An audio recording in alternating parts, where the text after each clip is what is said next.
everyone, welcome to Above and Beyond with Aliha Bukhari. Today we will be discussing ISIS and how it has taken over Syria. Since the past 6 years now, Syria is in the state of war.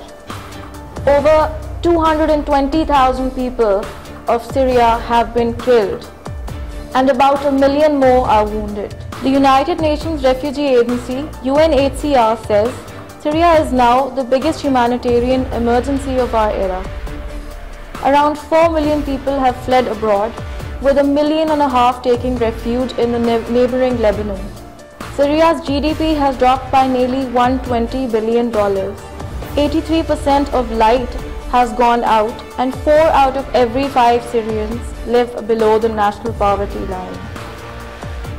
New reports have shown that Syrian life expectancy has dropped by 22 years during the conflict, from 79 to 55. According to MSF, there were about 2,500 doctors working in Aleppo before the conflict. Aleppo is the largest city of Syria. However, now fewer than 100 remain. More thought must be given to what it means to lose generations. Half of all Syrian school children have not attended school for the past 3 years. Crucial formative years are being spent coping with loss, upheaval or sheer terror.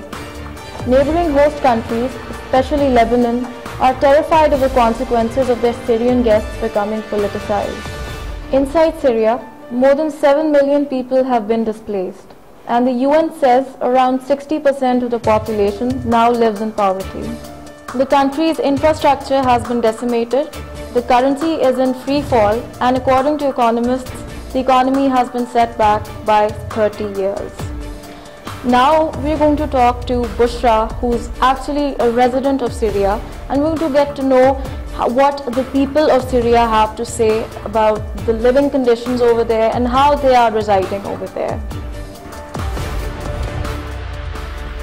Hi Bushra, thank you so much for being here and for giving us your time. So firstly, I would like to ask you, what is it like to live in Syria? What is it like to live in a war-torn nation?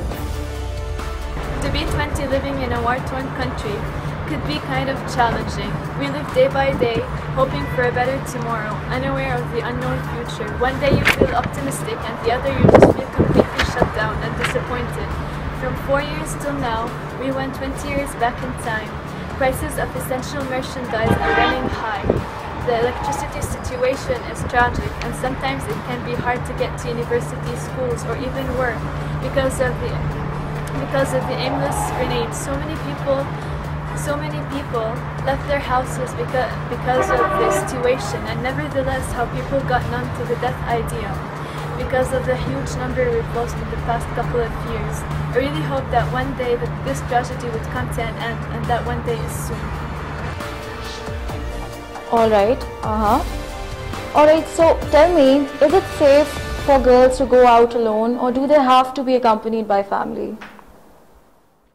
I think one of the most notable things the crisis had created was that they kind of separated us. Like, some places are safe and the others are completely dangerous.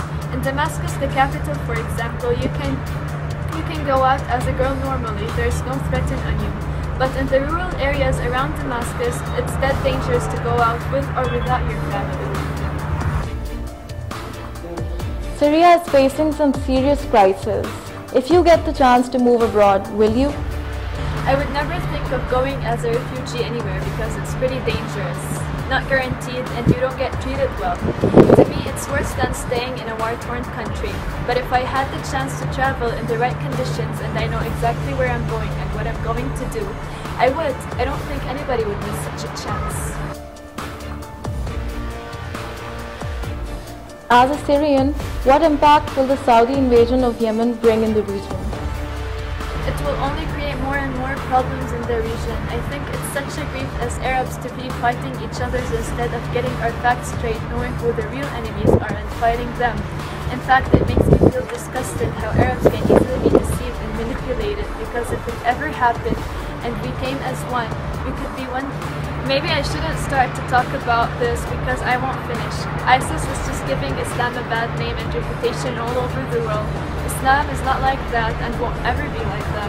They're just killing people randomly and innocent souls, under the name of religion, making people hate it, brainwashing others.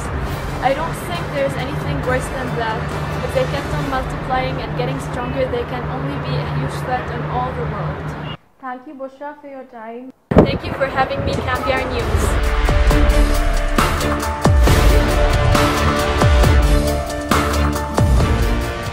It was wonderful knowing what it's like to be living in Syria at the moment and what it's like to live a normal life over there, unlike what we perceive and what we know through the media, of course, and you know, how we see things on news channels and on social media. We perceive Syria to be a very, to be in, obviously, of course, in a war-torn state. But after hearing you, I am of the opinion that it's obviously not like that. And you are living a normal life like us, like how we are in Pakistan, because the common perception about us is that we are living in a village, that we maybe, you know, we ride camels and horses and we don't live normal lives, that we don't go to restaurants or we don't go to schools anymore. But that is of course not the case. And I would like to, talking about ISIS, because ISIS is the cause behind what is happening in Syria at the moment. With this, I would like to conclude the show. I will meet you people next week with a different topic. Till then, goodbye.